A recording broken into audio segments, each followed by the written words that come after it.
ओम शांति। सुनते हैं अव्यक्त बाप दादा के 5 मार्च 70 के मधुर महावाक्य। आज की मुरली का सार है जल चढ़ाना अर्थात प्रतिज्ञा करना। ये मुरली शिव जयंती के अवसर की है और इस मुरली में विशेषकर प्यारे बाबा ने बहुत ही सुंदर कुछ बातें खोली। न्योछावर होने और कराने की युक्ति क्या है। नंबर 2, व्यर्थ संकल्पों को चलाने के निमित्त कौन से शब्द हैं।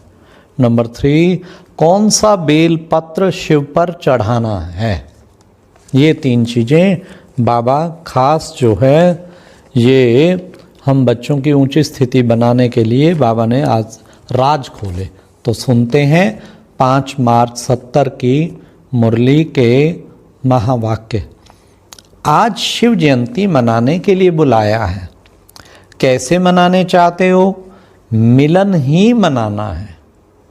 लोग मिलने के लिए मनाते हैं और बच्चे मिलने को ही मनाना समझते हैं। कितने सुंदर शब्द बाबा ने मिला है। लोग इसलिए कभी तो शिव से मिलन होगा इसलिए मनाते हैं, और आप बच्चे शिव बाबा से मिलने आए हो, मिलने को ही मनाना, शिव जयंती मना रहे हैं। फिर प्यारे बाबा ने कहा तुम्हारे पास भी जब कोई आते हैं तो पहले पहले उन्होंने प्रतिज्ञा का जल लो। क्या जल लो? जल चढ़ाते हैं ना उस पे, शिवलिंग पे। तो बाबा ने कहा प्रतिज्ञा का जल लो। प्रतिज्ञा कराते हो ना कि हम आज से एक शिव बाबा के ही बनकर रहेंगे। तो पहले उनसे प्रतिज्ञा कराते हो। तो वह लोग भी अंदर में प्रतिज्ञा कर फिर स्वयं सन्मुख आकर देवताओं पे अर्पण होते हैं।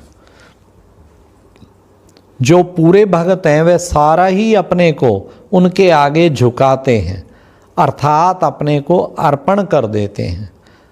और तुम भी पहले उन्हों से प्रतिज्ञा कराते हो। जब पक्के हो जाते हैं तो संपूर्ण स्वाहा कराते हो। ऐसी सर्विस करनी है, बिल्कुल न्योछावर कराना। बाबा के ऊपर किसी को पूरा न्योछावर करा देना, ये है बहुत बड़ी सेवा। आपने कितनों को न्योछावर कराया? चेक करे हर एक अपनी रिपोर्ट। मैं खुद तो बाबा पे न्योछावर हुआ हूँ, लेकिन मैंने कितनों को न्योछावर कराया इस ज़िंदगी में? 50 को कराया, 100 को कराया, 20 को कराया। लक्ष्य रखेंगे तो कराएंगे। हर महीने कोई ना कोई 1-2 को तो न्योछावर कर ही देना चाहिए बाबा में। कितनों को न्योछावर कराया? जो अब सुनिए विधि क्या है, विधि सुन लीजिए न्योछावर कराने की। जो जितना स्वयं न्योछावर बने हैं उतना ही औरों को बनाते हैं। अगर खुद विकारों के अधीन रहेंगे तो फिर औरों को कैसे न्योछावर कराएंगे? जो खुद न्योछावर है वो न्योछावर करा के छोड़ेगा। अगर स्वयं ही संपूर्ण न्योछावर नहीं बने हैं तो औरों को भी इतना ही आप समान बनाते हैं। अभी न्योछावर होने में मेहनत और समय दोनों ही लगता है, लेकिन थोड़े ही समय में न्योछावर होने वालों की क्यों लग जाएगी। मुझे भी कर लो न्योछावर, मुझे भी कर लो। मधुबन में तो आज भी क्यों है, सरेंडर जो होना चाहते हैं पर छुट्टी नहीं मिलती क्यों बहुत है, खासकर कुमारों की। तो बाबा ने कहा थोड़े ही समय में न्योछावर होने वालों की क्यों लग जाएगी। जैसे वहाँ यादगार है काशी कलवट खाने का, स्वयं अपनी इच्छा से कटने को तैयार हो जाते हैं, वैसे यहाँ भी तैयार हो जाएंगे। मधुबन में एक नोटिस जाता है टेलर चाहिए तो 20 जनों की आ जाती है। 3 महीने के लिए चाहिए, 6 महीने के लिए चाहिए, ड्राइवर चाहिए, फलां चाहिए। तो न्योछावर होने के लिए जैसे तैयार क्यों लगी पड़ी है। व्यर्थ संकल्प व विकल्प जो चलते हैं तो एक ही शब्द बुद्धि में आता है, क्यों हुआ। क्यों से व्यर्थ संकल्पों की क्यों शुरू हो जाती। व्यर्थ संकल्पों का सोर्स क्यों, क्या, क्यों, क्यों ऐसा किया, क्यों मेरे साथ ही होता है, क्यों ये मेरे पीछे पड़ा हुआ है, क्यों ये पार्ट ऐसा है। तो ये क्या क्यों जो है ना, बाबा कहते हैं क्यों ही संकल्पों की क्यों शुरू करा देता है। जब क्यों शब्द निकलेगा फिर ड्रामा की भावी पर एकरस्थेरियम रहेंगे। जब क्यों शब्द निकलेगा तब एकरस्थेरियम रहेंगे। तो अभी क्यों के क्यों को हाँ क्या करना है, ख़त्म करना है क्यों के क्यों को ख़त्म करना है।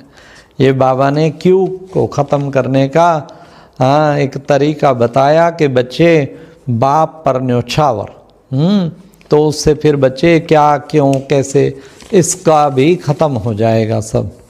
फिर बाबा ने कहा जैसे जैसे समय आगे बढ़ेगा वैसे दुख अशांति भी बढ़ने के कारण हर एक आत्मा सुख चैन की प्यासी होगी, और उसी प्यास में तरसती हुई आत्माएं इस पांडव भवन के अंदर आने से ही एक सेकंड में सुख चैन का अनुभव करेंगे। ये मुरली पांडव भवन की चली हुई है।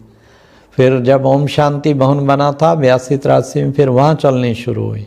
फिर नीचे डायमंड हॉल बना तो फिर वहाँ चलनी शुरू हुई।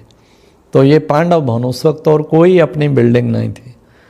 तो बाबा ने कहा पांडव भवन के अंदर आने से ही एक सेकंड में सुख चैन का अनुभव करेंगे, तब प्रभाव निकलेगा।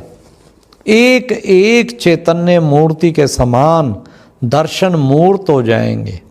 एक एक रतन का दर्शन करने के लिए दूर दूर से प्यासी आत्माएं आएंगी। अगर सहनशीलता का बल हो तो माया कभी वार कर नहीं सकते। तो यह चारों ही बल चाहिए। चार बल कौन से? बाबा ने 4 बल कहे हैं। वो कौन कौन से कहे हैं सुनिए। जैसे संगठन का बल है, स्नेह का बल भी है, एक दो को सहयोग देने का बल है, हाँ, और फिर सहनशीलता का बल, ये चारों बल चाहिए। तो फिर बाबा ने कहा आज बाप दादा की जयंती के साथ साथ सभी बच्चों की भी जयंती है, तो इस जयंती पर चारों बल अपने में धारण करेंगे तो फिर ये पांडव भवन सारी दुनिया में देखने और अनुभव करने का विशेष स्थान गिना जाएगा। आज भी विश्व में आबू दर्शन एक विशेष स्थान गिना जाता है, और आबू में ब्रह्मा कुमारी इसी को लाखों विजिटर देखने आते। तो बाबा ने कहा ये तो 69 की बात है जब बाबा ने कहा इतना महत्व बढ़ जाएगा, आज तो बढ़ ही गया है। फिर बाबा ने कहा पांडवों के लिए तो प्रसिद्ध है कि वे कभी भी प्रतिज्ञा से हिलते नहीं थे। 1% की भी कमी हुई तो इसको कमी ही कहा जाएगा ना। पांडव सेना को एग्जाम्पल बनना है। बाबा कहते तुम्हें एग्जाम्पल बनना है। तो आज पहले प्रतिज्ञा का जल चढ़ाना है, और फिर सौगात भी मिलेगी हाँ क्या मिलेगी वो बड़े ध्यान से सुनिए। प्रतिज्ञा की 3 लकीर दिखाते हैं, बेलपत्र भी चढ़ाते हैं, वह भी 3 पत्तों का होता है। तो आज के दिन ये 3 प्रतिज्ञा कराई है। कौन कौन सी? सहनशीलता का बल अपने में धारण करेंगे, दूसरा क्यों को खत्म करेंगे, और आसुरी संस्कारों पर पहरा देना है। तो ये 3 प्रतिज्ञा का है। बेलपत्र बच्चों को बाबा पे चढ़ाना है, शिव बाबा पे चढ़ाना है। कितना सुंदर बाबा ने बेलपत्र का रहस्य बताया। 3 पत्र, ये 3 चीजें कौन कौन सी के बाबा ने स्पष्ट कहा। कौन सी? एक सहनशीलता का बल, और दूसरा क्या क्यों खत्म, और तीसरा आसुरी संस्कारों पर पहरा देना। फिर बाबा ने कहा देखो बच्चे, भगवान बच्चों को कहते हैं क्या वंदे मातरम। कितना फर्क हो गया। इतना नशा रहता है। जिस बाप की अनेक भक्त वंदना करते हैं वे स्वयं आकर कहते हैं वंदे मातरम। इस खुमारी की निशानी क्या होगी? क्या निशानी होगी? उनके नैन, उनके मुखड़े, उनकी चलन, बोल आदि से खुशी झलकती रहेगी। किनकी? हाँ, बाबा कहते वंदे मातरम कहता हूँ मैं। इतना नशा रहता है। जिस बाप की अनेक भक्त वंदना करते हैं वो स्वयं वंदे मातरम। देखो कितना बहनों माताओं को हमारे बाबा रिगार्ड देते, तो हम बच्चों को भी रिगार्ड देना चाहिए। इस खुमारी की निशानी क्या होगी? अब निशानी सुन लीजिए। उनके नैन और उनके मुखड़े, उनकी चलन, हाँ, बोल आदि से खुशी झलकती रहेगी, खुशी झलक। दादी चंद्रमणि, उसको इतनी खुशी रहती थी, खुशी फाउंटेन की तरह, जैसे खुशी निकलती रहती थी। तो बाबा कहते खुशी झलकती रहेगी। जिस खुशी को देख कईयों के दुख मिट जाएंगे। उसे देख के ही कईयों के दुख मिट जाते हैं, कईयों के दुख मिट जाएंगे। ऐसी माताएं जिनको बाप दादा स्वयं वंदना करते हैं, उनकी निशानी है खुशी। आज बाबा माताओं के ग्रुप को भी एड्रेस कर रहे हैं। चेहरा ही अनेक आत्माओं को हर्षाएगा। वो तो निमित्त हैं, लेकिन हम सबको भी इतना ही खुशनुमा रहना है, हमेशा खुशनुमा बन के।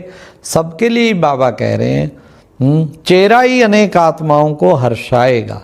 अज्ञानी लोग सवेरे उठ कोई ऐसी शक्ल देखते हैं तो कहते हैं सवेरे उनकी शक्ल देखी थी ना, तब ये प्रभाव पड़ा। तो शक्ल का प्रभाव पड़ता है।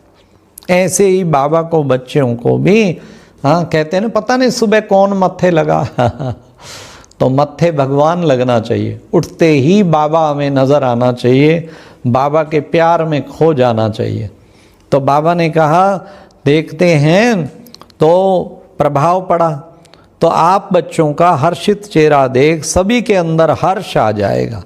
ऐसा होने वाला है। अच्छा, जितना अपने ऊपर चेकिंग करेंगे उतनी चंगे आती जाएंगे, उतना चंगे बनते जाएंगे, मतलब अच्छे बनते जाएंगे। संकल्प, कर्म, समय, संस्कार, इन चारों के ऊपर चेकिंग करनी है। संकल्प, कर्म, समय, संस्कार। कदम कदम पर हर रोज कोई ना कोई स्लोगन सामने रख, उसको प्रैक्टिकल में लाओ। अच्छा, ओम शांति। ये थे आज के मधुर महावाक्य। खुद को न्यौछावर करना है। बेल पत्र, 3 चीज़ें जो बताई वो बाबा के ऊपर चढ़ाना है, और व्यर्थ संकल्पों के निमित्त जो क्या, क्यों, कैसे, उनको खत्म करना है। अच्छा जी, ओम शांति। और अब यह एक बहुत अच्छी वीडियो भी जरूर देखें।